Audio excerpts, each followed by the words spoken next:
এবার জানবো নোয়াখালীর বন্যা পরিস্থিতির সবশেষ খবর। আমাদের সাথে যুক্ত হবেন সহকর্মী আকবর হোসেন সোহাগ। সোহাগ, নোয়াখালীতে তো বন্যা পরিস্থিতির আরো অবনতি হয়েছে আমরা জানি, তো এখন চিত্র কেমন দেখছেন? ত্রাণ কার্যক্রম কেমন চলছে?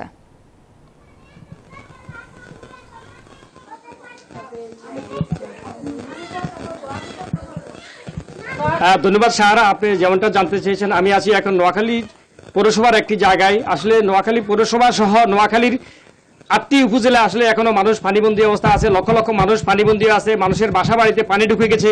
আসলে একদিকে মানুষের বাসা বাড়িতে মানে খাদ্য সংকট, অন্যদিকে বিশুদ্ধ পানি এবং ট্যাবলেটের অভাব রয়েছে যথেষ্ট। অন্যদিকে মানুষের সাপের আতঙ্ক রয়েছে। আসলে অতিরিক্ত পানির কারণে অনেকের বাসা বাড়িতে সাপ ঢুকে গেছে।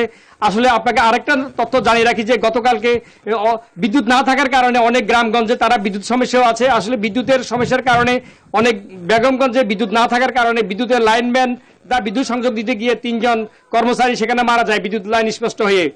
এটা চিপস বিস্কিট আপনারা চিপসকে চিপস বলতে হবে। ব্র্যান্ড পটাটা চিপস নাকি বিস্কুট খেয়ে বুঝে না।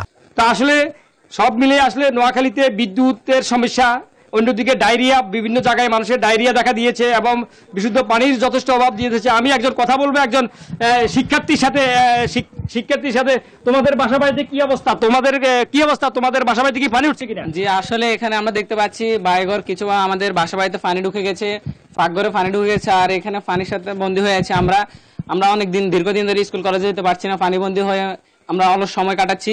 সে সাথে আমরা এখানে দেখতে পাচ্ছি যে আমাদের আশেপাশে যে বাসা বাড়িগুলো আছে এগুলো খুব বেশি পানি হওয়ার কারণে এখানে বাসার মালিক অন্য জায়গায় গিয়েছে এবং এখানে ফাঁকঘরে দেখা যাচ্ছে পানি উঠে গিয়েছে এবং সাপের আতঙ্ক যেটা এখন বর্তমানে। আচ্ছা, আপনি দেখতে পাচ্ছেন, আমি আপনাকে যে আমার পিছনে দেখাতে চাই যে এখানে এই যে এই বাসার যারা থাকেন তারা আসলে এই পানি উঠে যাওয়ার পরে তাদের ঘরে সাপের ভয়ে তারা আসলে বাসা ছেড়ে তারা চলে গেছে, তারা অন্য জায়গায়।